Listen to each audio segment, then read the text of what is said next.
ఈ వీడియోలో మనం ఇథనాల్ యొక్క రసాయన ధర్మాల గురించి కొన్ని ఆసక్తికరమైన విషయాలను తెలుసుకుందాం. ఇథనాల్ అనేది ఆల్కహాల్ కుటుంబానికి చెందినటువంటి సమ్మేళనం. దీనిలో రెండు కార్బన్ పరమాణువులతో పాటు ఒక OH హైడ్రాక్సిల్ ప్రమేయ సమూహం ఉంటుంది. దీనికి సోడియం లాంటి అత్యంత చర్యాశీలత గల లోహాన్ని కలిపితే ఏం జరుగుతుందో ఇప్పుడు తెలుసుకుందాం.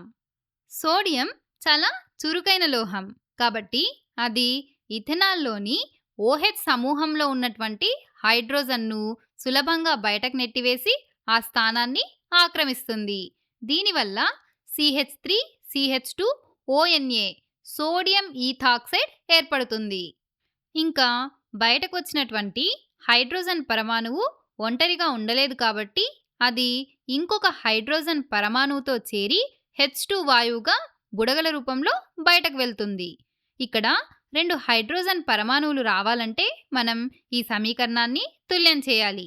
అప్పుడు సమీకరణం 2CH3CH2OH plus 2Na gives rise to 2CH3CH2ONA plus H2 అవుతుంది.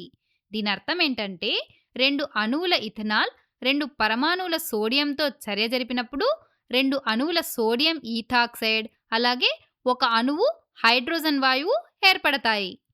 ఇక్కడ మీరు గమనించాల్సినటువంటి మరో ముఖ్యమైన విషయం ఏంటంటే కేవలం ఇథనాల్ మాత్రమే కాదు, మీరు ఏ ఇతర ఆల్కహాల్ తీసుకున్నా సోడియంతో సరిగ్గా ఇలాగే చర్య జరిపి సోడియం ఆల్కాక్సైడ్ మరియు హైడ్రోజన్ వాయువును విడుదల చేస్తుంది. సరే, ఇప్పుడు రెండో చర్యలో ఇథనాల్ను గాఢ సల్ఫ్యూరిక్ ఆమ్లం అంటే H2SO4తో కలిపి 170 డిగ్రీ సెల్సియస్ వద్ద వేడి చేస్తే ఏం జరుగుతుందో చూద్దాం.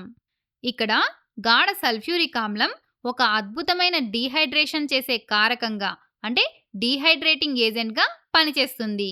అంటే ఇది సేంద్రియ అణువుల నుండి నీటిని సులభంగా లాగేసుకుంటుంది. కాబట్టి ఇక్కడ కూడా సరిగ్గా అలాగే ఇథనాల్ నుండి H2O రూపంలో నీరు బయటకొచ్చేస్తుంది. అంటే ఇథనాల్లోని ఒక కార్బన్ నుండి OH సమూహం పక్కనే ఉన్న కార్బన్ నుండి H కలిసి H2O రూపంలో తొలగిపోతాయి.